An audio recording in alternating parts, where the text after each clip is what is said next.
Hello student, आज हम class 9 science की वर्कशीट 17 को डिस्कस करेंगे। हमारा चैप्टर चल रहा है परमाणु तथा अणु और आज का हमारा टॉपिक है मोल संकल्पना।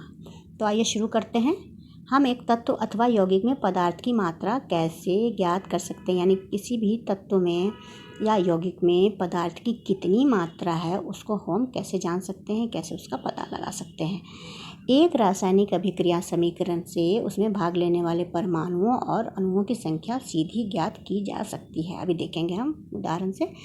पदार्थ की मात्राओं का ज्ञान भी उसके परमाणु अथवा अणुओं की संख्या के आधार पर किया जाता है, जैसे कि 2H2 + O2 ये दोनों मिलकर के 2H2O बनाते हैं, यानी 2 अणु हाइड्रोजन के और 1 अणु ऑक्सीजन का मिलकर के 2 अणु जल का बनाते हैं।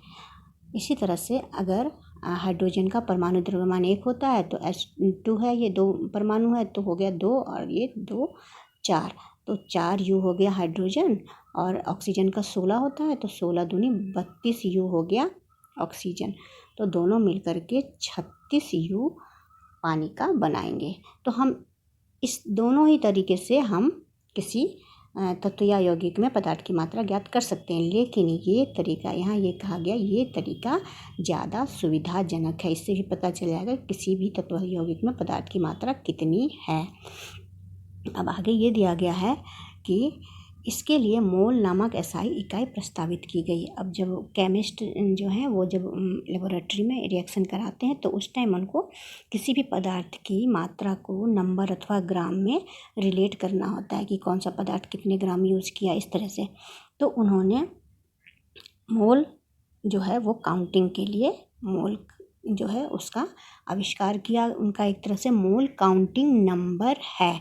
जैसे कि हम लंबाई है उसको मीटर में नापते हैं, दूरी है उसको किलोमीटर में, उसी तरह से केमिस्ट्री में कणों को यानी पार्टिकल्स को मेजर करने के लिए, मापने के लिए मोल का यूज़ करते हैं। जैसे कि कितना एटम है, कितने मॉलिक्यूल हैं, कितना आयन है, इन सब को नापने के लिए हम मोल का यूज करते हैं। तो मोल जो है वो एक लैटिन भाषा का शब्द है जिसका अर्थ होता है ढेर। जिसका अर्थ क्या होता है? ढेर। और सबसे पहले ऑस्टवाल्ड एक साइंटिस्ट थे, उन्होंने इन शब्द का, इस टर्म का यूज़ किया ऑस्टवाल्ड ने। तो उन्होंने जिस तरह से उन्होंने ये माना कि कोई भी पदार्थ जो है वो एक तरह का ढेर ही है। तो साइंटिस्ट ने बहुत सारे एक्सपेरिमेंट किए और उसके बाद वो इस कंक्लूजन पे आए कि मोल जो होता है वो उसका मान 6.022 × 10⁻23 तात्विक कण होता है, यानी इतने पार्टिकल होते हैं मोल के अंदर। बाद में इसका नाम एवोगाद्रो स्थिरांक या एवोगाद्रो संख्या दिया गया। तो एवोगाद्रो संख्या जो है उसको इस तरह से डिनोट करते हैं। अब किसी एक परमाणु, एक अणु, एक आयन अथवा कणों के एक मोल में मात्राओं की संख्या जो है वो ग्राम में उसके परमाणु अथवा अणु द्रव्यमान के बराबर होता है। यानी इसका मतलब ये समझिए कि 1U हाइड्रोजन जो है इसको जब हम मोल में लिखेंगे तो U की जगह हम इसको ग्राम कर देंगे, है ना। इस तरह से हम इसको ग्राम में लिख देंगे, यानी कि उसका जो यूनिट है वो बदल जाएगा। ये 1U से 1 ग्राम हो जाएगा। बाकी मात्रा सब में ही 6.022 × 10⁻23 रहेगा। अब है मोल संकल्पना क्या है। किसी पदार्थ का एक मोल 6.022 × 10⁻23 कण है। ये तो हमने पहले देखा कि उसके अंदर 6.022 × 10⁻23 कण होते हैं, यानी एक मोल में इतने परमाणु होंगे। अगर परमाणु के लिए हम करें तो एक मोल परमाणु बराबर इतने परमाणु, एक मोल अणु बराबर 6.022 × 10⁻23 अणु। यानी परमाणु जब होगा तो परमाणु लिखेंगे, अगर अणु होगा तो अणु लिखेंगे, लेकिन ये सब ग्राम में होंगे। किसी पदार्थ के एक मोल का द्रव्यमान सदैव निश्चित होता है, कांस्टेंट होता है ना। वो कांस्टेंट कितना होता है तो ये आपको आ गया, ये इतना होता है, इससे कम ज़्यादा नहीं होगा। किसी पदार्थ के एक मोल का द्रव्यमान उसके सापेक्ष परमाणु और अणु द्रव्यमान के बराबर होता है। 1 मोल परमाणु का द्रव्यमान उनके ग्राम में तोलित परमाणु द्रव्यमान के बराबर होता है। मतलब यही जो हमने पहले ऊपर डिस्कस किया था कि 1 मोल का द्रव्यमान जो है वो उसके परमाणु द्रव्यमान अथवा अणुद्रव्यमान के बराबर होगा। मोल परमाणु का द्रव्यमान ग्राम में सिर्फ वो यू जो है वो जी में बदल जाएगा। जो यूनिट हमने पहले AMU एटॉमिक मास यूनिट का यूज़ हम करते थे, तो यू जो है वो जी में बदल जाएगा। जब भी हम मोल को लेंगे तो यू की जगह हम जी का इस्तेमाल करेंगे। जैसे उदाहरण दिया हुआ है, 1 मोल ऑक्सीजन में ऑक्सीजन के कितने अणु होते हैं? 6.022 गुना 10⁻23 अणु होते हैं। और जिनका द्रव्यमान कितना होता है, तो चूँकि ऑक्सीजन को O2 के रूप में लिखते हैं, ऑक्सीजन को ऐसे लिखते हैं ना, तो 16 दूनी 32 हो गया। ये 32 यू लिखते थे तो उसको हम 32 ग्राम लिखेंगे। अगर हम मोल में लिखेंगे तो 32 यू की जगह 32 ग्राम लिखेंगे। अब हम देखते हैं उदाहरण 1। 8 ग्राम हीलियम में परमाणुओं की संख्या कितनी होगी, है ना। 8 ग्राम हीलियम परमाणु की संख्या निकालनी है। तो हीलियम का परमाणु द्रव्यमान 4 होता है ना। तो 1 मोल हीलियम बराबर 4 ग्राम, है ना। 1 मोल हीलियम में हीलियम का परमाणु द्रव्यमान 4 होता है। चूँकि ये मोल है इसलिए 4 ग्राम हमने लिख दिया। तो 1 मोल हीलियम बराबर इसके कितने परमाणु कितने होंगे? 6.022 गुना 10⁻23 यानी बराबर 4 ग्राम। 1 मोल हीलियम बराबर इतने बराबर 4 ग्राम। तो 4 ग्राम में इतने हैं तो 8 ग्राम में कितने होंगे?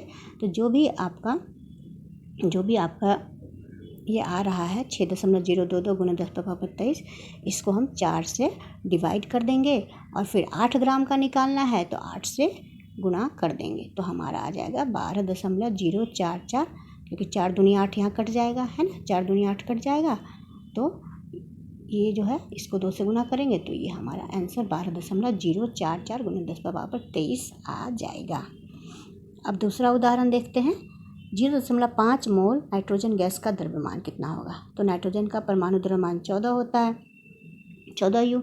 अब नाइट्रोजन के अणु का द्रव्यमान चूँकि N2 के फॉर्म में नाइट्रोजन होता है इसलिए इसको 2 से गुना करेंगे, 14 गुना 2 यानी कि 28 यू। अब 1 मोल नाइट्रोजन में अणु का द्रव्यमान 28 ग्राम, चूँकि मोल में किया इसलिए 28 यू को 28 जी लिख दिया हमने। तो 0.5 मोल में कितना होगा? तो 28 गुने 0.5, तो ये हमारा हो जाएगा 14 ग्राम। अब देखते हैं आगे क्वेश्चन आंसर है। 1 मोल पदार्थ की परिभाषा लिखिए। तो ये परिभाषा तो आपको यहीं दिया हुआ है, ये परिभाषा आप यहाँ से लिख लीजिए। किसी पदार्थ का 1 मोल बराबर 6.022 गुना 10⁻23 कण होते हैं, और ये यहाँ और यहाँ तक लिख दीजिए, है ना। दूसरा है, एवोगाद्रो स्थिरांक की मात्रा क्या विभिन्न पदार्थों के लिए भिन्न हो सकती है? समझाइए। तो आपने ऊपर पढ़ा है कि एवोगाद्रो संख्या, जो नाम ही है इसका एवोगाद्रो स्थिरांक, स्थिरांक मतलब स्थिर अंक, जो अंक स्थिर हो, तो ये स्थिर है, ये बदल नहीं सकती है कि किसी आयन के लिए अलग होगा या अणु के लिए अलग या परमाणु के लिए अलग, ऐसा नहीं होता है। तो आप लिखेंगे नहीं, एवोगाद्रो स्थिरांक की मात्रा विभिन्न पदार्थों के लिए भिन्न भिन्न नहीं हो सकती है क्योंकि ये एक स्थिरांक है। अब तीसरा देखते हैं। 24 ग्राम हीलियम में परमाणुओं की संख्या का परिकलन कीजिए। ये हम आगे अभी देखते हैं।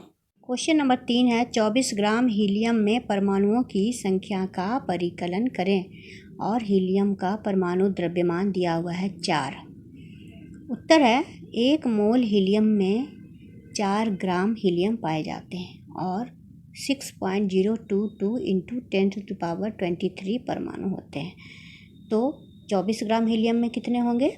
6.022 इंटू 10⁻23 बटे 4 गुने 24, 4 से भाग देकर 24 से गुणा कर देंगे तो कट गया 4 6 24, तो हो गया 6.022 इंटू 10⁻23 इंटू 6 और गुना करने के बाद आपका आ गया 36.132 इंटू 10⁻23। अगला चौथा क्वेश्चन है, 0.5 मोल नाइट्रोजन परमाणुओं का द्रव्यमान ज्ञात करें और नाइट्रोजन का परमाणु द्रव्यमान दिया हुआ है 14। तो नाइट्रोजन का परमाणु द्रव्यमान बराबर मोलर द्रव्यमान गुने नाइट्रोजन का परमाणु द्रव्यमान, ये फॉर्मूला लगाएंगे हम तो नाइट्रोजन का परमाणु द्रव्यमान निकल जाएगा। तो मोलर द्रव्यमान आपका हो गया 0.5, यहाँ दिया हुआ ना 0.5 मोल है, और नाइट्रोजन का परमाणु द्रव्यमान 14 हो गया। 14 को 0.5 से हमने गुना कर दिया तो आ गया 7 ग्राम। अब अगला क्वेश्चन देखते हैं। 36 ग्राम जल में मोलों की संख्या का परिकलन करें, और यहाँ पे हाइड्रोजन का परमाणु द्रव्यमान 1U दिया हुआ, ऑक्सीजन का 16U। तो 1 मोल जल जो है वो उसमें 18 ग्राम होगा। 18 कैसे होगा, H2O, तो हाइड्रोजन का 1 होता है परमाणु द्रव्यमान, तो यहाँ 2 एटम है इसके, तो ये हो गया 2 और प्लस ऑक्सीजन का 16, तो ये हो गया 18। तो 1 मोल जल में 18 ग्राम जल का होगा, इसीलिए कितने में निकालना है, 36 में निकालना। जल की दी गई मात्रा 36 ग्राम है, तो मोलों की संख्या हो जाएगी 36/18। ये 18 दूनी 36 कट जाएगा तो 2 हो जाएगा, यानी 36 ग्राम जल में 2 मोल होंगे, मोलों की संख्या 2 होगी।